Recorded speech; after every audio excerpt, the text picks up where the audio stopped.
안녕하세요.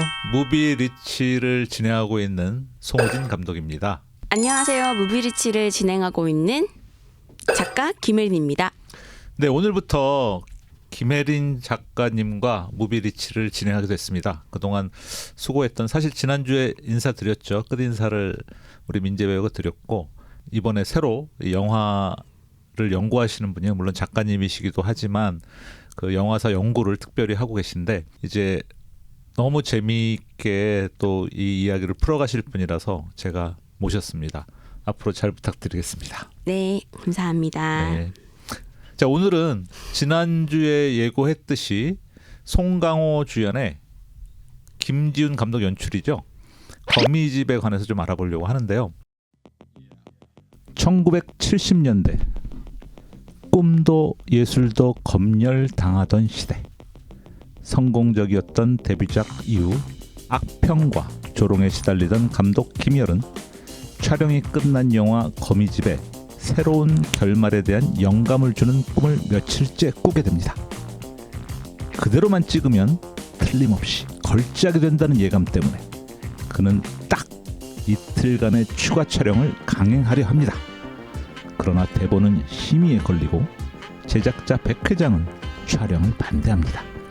제작사 후계자인 신미도를 설득한 김 감독은 베테랑 배우 이민자, 탑스타 강호세, 떠오르는 스타 한유림까지 불러 모아 촬영을 하지만 스케줄이 꼬인 배우들은 불만투성이입니다. 설상가상 출장 갔던 제작자와 검열 담당자까지 들이닥치면서 현장은 아수라장이 되고 맙니다. 결말만 바꾸면 걸작이 된다. 딱 이틀이면 돼. 영화 거미집이었습니다. 우린 보통 거미집이라고 안 하고 거미줄 이렇게 많이 얘기하잖아요. 근데 물론 이 영화 제목부터 그렇게 거미줄이 아니라 거미집이라는 의미가 내포되어 있기도 해요. 근데 이 영화를 보면서 여기 배우들이 아주 연기들을 너무 열심히 하더라고요. 그리고 이 영화는 70년대에 이제 검열이 있었던 독재 정권 시대, 군부 시대 때 그 영화 이야기를 하고 있어서 요 시대를 살아가지 않았던 분들은 잘 이해를 못할 수 있지만 그래도 뭐 우리가 항상 그 시대를 영화라는 것은 현재로 옮겨오는 그런 작용을 하잖아요. 그래서 지금 뭐 검열이 점점 시작되지 않았나? 그래서 이 영화가 나오지 않았나? 그런 생각도 좀 하고 있습니다. 어쨌든 이 영화를 보면 각 인물들의 욕망 때문에 벌어지는 사건들이 모여진다고 생각하거든요. 네. 각자 욕망들이 다 있어요. 감독은 감독대로, 배우는 배우대로, 또 뭐 검열자는 검열자대로. 그래서 여기에 관련된 제가 성경 말씀을 한번 찾아왔거든요. 우리 혜린 작가님이 그 낭랑 아니 허스키 목소리로 한번 읽어주시기 바랍니다. 탐욕이 지혜자를 우매하게 하고 뇌물이 사람의 명철을 망하게 하느니라. 전도서 7장 7절 말씀. 아멘. 아멘.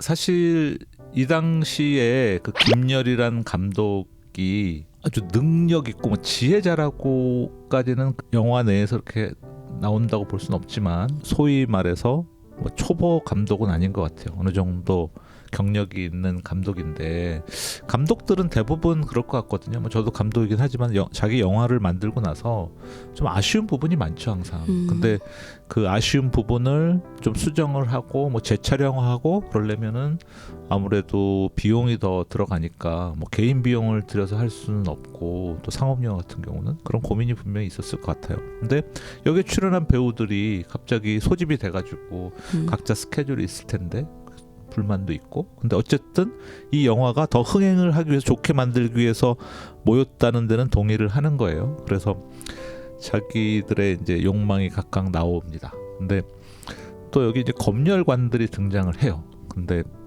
거기 보면은 이제 잘 가리기 위해서 뭐 아주 비싼 양주들을 막 대접을 하고 그래서 점점 이들의 눈이 어두워지기도 하죠. 그런 게 약간 연관돼 있는데 저는 뭐 이 영화에서를 이야기하려고 하는 것이 아니라 우리 삶을 살아나가는데 이런 일들이 비일비재하다. 그러니까 어떤 부패나 이런 것들, 뭐 김영란법이 만들어지고 뭐 이런 것도 다 그런 데서 기인한 거 아니겠습니까? 이 사회를 살아가면서 우리가 또 아이들을 키우고 있는데 좀 깨끗하고 정직하고 정의로운 사회가 되길 바라는데 우리 혜린 작가님 어떠십니까? 각자의 욕망이 있었기 때문에 그런 탐욕에 의해서 뭐 오정세 배우는 또 자기가 사랑한 여자를 지키고 싶은 욕망이 있고 그쵸. 또 여배우는 또 여배우대로 그 이제 검열관 앞에서 더 연기를 멋있게 해서 앞으로 또 영화 배우로서 입지를 다지고 싶은 욕망이 있고 백 회장님은 또 이 영화사를 계속 운영해 나가야 되는 욕망이 있고 그런 네. 욕망들이 사실은 뭐 다 한테 뒤엉켜 있고 또 미도도 미도대로 또 멋진 영화를 만들어 나가는 또 영화계의 한 획을 긋고 싶은 사람이 되고자 하는 욕망이 있는 것 같은데 네네. 그 검열관들이 이 영화를 검열해서는 안 되는 같은 방향으로 가고 있었기 때문에 그들의 눈을 멀게 하는 그런 과정까지 가지 않았나 싶은 생각이 좀 들었고요. 네. 말씀하신 대로 어떻게 보면은 지금 사회의 어떤 그런 모습들도 당연히 보여주고 있고 또 감독이 아까 말씀하셨던 대로 이런 사회의 모습을 다시 재현하는 것이 영화이기 때문에 네.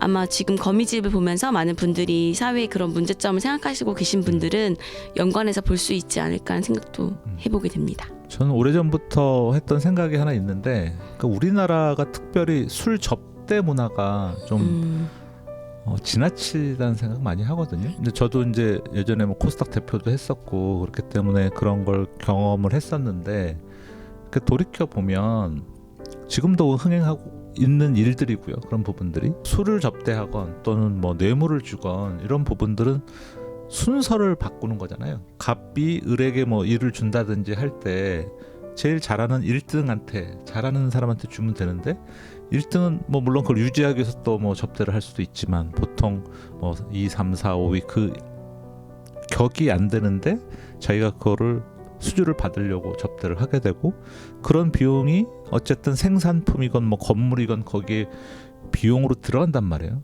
그러면 당연히 가격이 오르게 되고 또 그거를 만회하기 위해서 부실이 될 수도 있고 또 예전에는 뭐 소위 말해서 룸사롱 저녁 7시부터 가서 먹는 게 아니라 네. 보통 뭐 10시 이때부터 먹기 시작해서 새벽까지 먹고 접대를 받은 자건 접대를 한 자건 다음날 출근해야 되잖아요. 그러면 예전에는 그 아예 접대가 뭐 당연한 것처럼 생각되는 부분들이 많아서 뭐 부장님이건 뭐 이사님이건 출근 도장 찍고 이제 사우나 가서 피곤을 풀고 이제 오후 근무 잠깐 하고 뭐 이런 것 그런 생산성에 분명히 문제도 생기고 또 그런 업소에 일하는 젊은 남녀들도 생산적이지 못한 일들을 하게 되고 아주 총체적 난국이라는 생각을 해본 적이 있거든요. 그래서 예전에 비해서는 조금 줄어들었다고 하고는 있으나 아직도 뭐 만연되고 있다고 생각해요. 그래서 우리나라에서 그런 좀 접대 문화가 좀 뿌리 뽑혔으면 하는 그런 바람이 좀 있습니다. 영화 보시면서 네. 그 미도랑 백 회장님이 그분들한테 막 술 먹이는 그 장면이 되게 네네. 와닿으셨나 봐요. 그래서 네. 그런 생각을 많이 얘기해 주시는 것 같은데 네. 저는 사실 이 영화 보면서 성경 말씀 어떤 게 어울릴까 저 나름대로 또 생각해 봤을 때 네네네.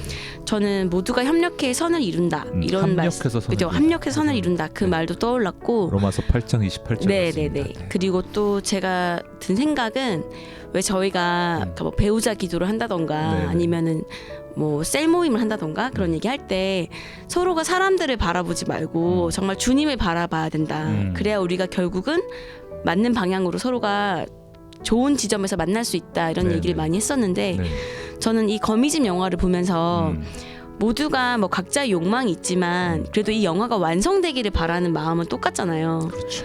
그것이 결국은 같은 방향을 바라보는 게 굉장히 중요하구나. 네네. 그래서 이해하지 못하고 뭐 납득이 안 되고 화가 나고 그렇게 하지만 그런 모든 것들을 다 극복할 수 있는 지점이 되게 필요하구나 네네. 이런 생각이 들었고 또 그런 게 교회에서도 어떻게 보면은 그런 모임이라던가 그런 과정에서 옆에 있는 사람을 바라보는 것이 아니라 결국 우리가 궁극적으로 교회라는 것은 이 모임을 지키기 위한 청지기가 되는 거잖아요. 네네.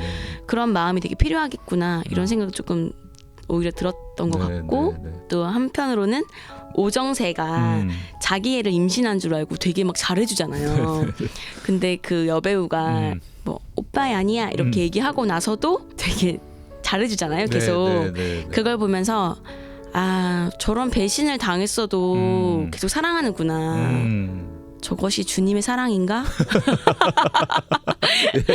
그런 생각도 좀 들었었거든요. 아, 그래서 네. 아무리 큰 배신을 당해도 네. 한결같은 마음으로 몸둘이 잘하라고 말해주는 그 오정세의 마지막 모습을 보면서 네. 아 놀랍다. 그런 생각을 조금 해봤습니다. 눈 멀은 거 아닌가요? 명철이 망하게 하는 일하는. 아 명철이 뭐. 그러니까 뇌가 마비돼서 그렇게 된 것 같은데. 그런가요? 네. 아 그리고 또 그 흑백 영화 계속 나오잖아요. 네네네네. 그러면서 또 든 생각이 아 옛날 여자 배우들은 눈을 많이 부릅떴구나. 아무리 예쁜 여배우도 네. 눈을 부릅뜨면 답이 없구나. 약간 네. 이런 생각도 많이 들어가지고 영화 보면서 이제 그리스도의 시선으로 바라본다는 마음으로 보니까 여러 가지 생각이 많이 들었던 것 같아요. 네. 오늘 아닙니다. 첫 출연이신데 너무 재치 있게 말씀해줘서 감사하고 저희가 이제 다음 주에 또 재밌는 영화로 만나보려고 하는데 오늘의 장르는 뭐 어쨌든 코미디예요. 근데 블랙 코미디인데 네. 우리가 보통 코미디 이야기하면 이제 정통 뭐 코미디가 있고 또 이제 거기에 로맨스가 합쳐진 코미디도 있죠. 그걸 네. 어떤 장르라고 하죠? 로맨틱 코미디? 네, 소위 뭐 요즘엔 줄여서 로코 많이 하는데 근데 제가 이 제작 발표회를 갔던 영화예요. 다음 주에 소개할 영화가 우리는 스포가 있는 방송일 때 얘기를 합니다. 30일인데 아 거기서 그 제작 발표하면서 뭐 감독이나 출연 배우들이 이야기한 게 우리는 로맨틱 코미디가 아니라 코미디 로맨스다. 뭐 이렇게 얘기를 하더라고요. 그래서 약간 그게 전 되게 기대돼서 이 영화를 어떻게 만들었길래 로코가 아니라 코미디 로맨스일까?